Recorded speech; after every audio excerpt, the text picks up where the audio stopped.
The estate will pass under intestate succession. As his wife, you are entitled to a statutory share, but the brothers will have claims. She had started with one machine. In 2008, when Emeka's printing business was struggling, 2 employees, a single risograph that could only handle small-run black and white jobs, a clientele mostly of churches and small schools who always paid late and sometimes not at all, Ngozi left her job as an accountant at a trading company in Onitsha Main Market and came to work beside her husband full-time. This was her decision, not his. Emeka had not asked her to leave a stable salary for an uncertain business. He had in fact argued against it, with the specific anxiety of a man who loved his wife and understood his own limitations. She came anyway. She restructured the pricing first. Emeka had been charging below market rates, because he was afraid of losing customers, which meant he was buying customer loyalty with his own profit margin. A transaction that would eventually bankrupt him. Ngozi rebuilt the pricing schedule, absorbed the 3 customers who left in protest, and replaced them within 2 months with 5 better ones. She drove to government offices with samples and a rate card she had designed herself. She sat in waiting rooms and bought secretaries small gifts and learned the names of procurement officers' assistants.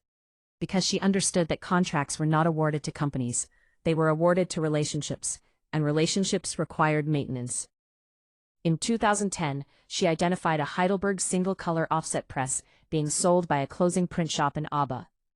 She negotiated the price down by 35% and organized the transport herself, and stayed in the press room for 3 weeks, learning the machine alongside Sunday, their operator, until she could run a basic job without assistance. She was not trying to be an operator.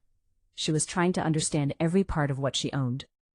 In 2012, they moved from the cramped space in Fege to the Iweka Road property.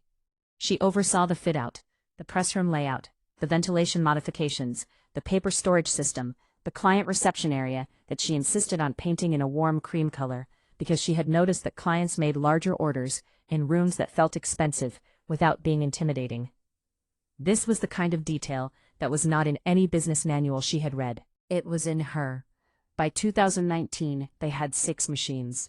The original risograph, kept mostly for sentiment and small runs, 2 offset presses, a digital full-color Konica Minolta, a binding and finishing unit, and a large format printer for banners and signage. They had 22 staff.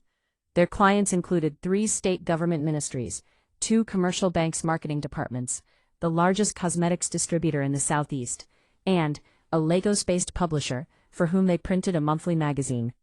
Annual turnover had grown from the 4.2 million yen Emeka was struggling to sustain in 2008 to a number that would have been meaningless to the man he was before his wife walked into his press room.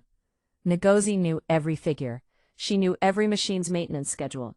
She knew which staff member's mother was sick, which client's procurement officer had recently been changed and therefore needed a fresh relationship investment, which supplier would give them 60-day credit on paper stock, and which one needed 30-day settlement, or the relationship cooled.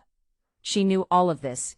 It existed in her head, and in the filing system she had built over 15 years, color-coded and indexed and cross-referenced. Her name was on none of the certificates. The family lawyer was a man called Barrister Okonkwo. He had handled Emeka's affairs, what few legal matters a printing business regularly generated, for nearly a decade. He was a small man with large glasses and a manner of speaking that suggested he found most human situations mildly disappointing.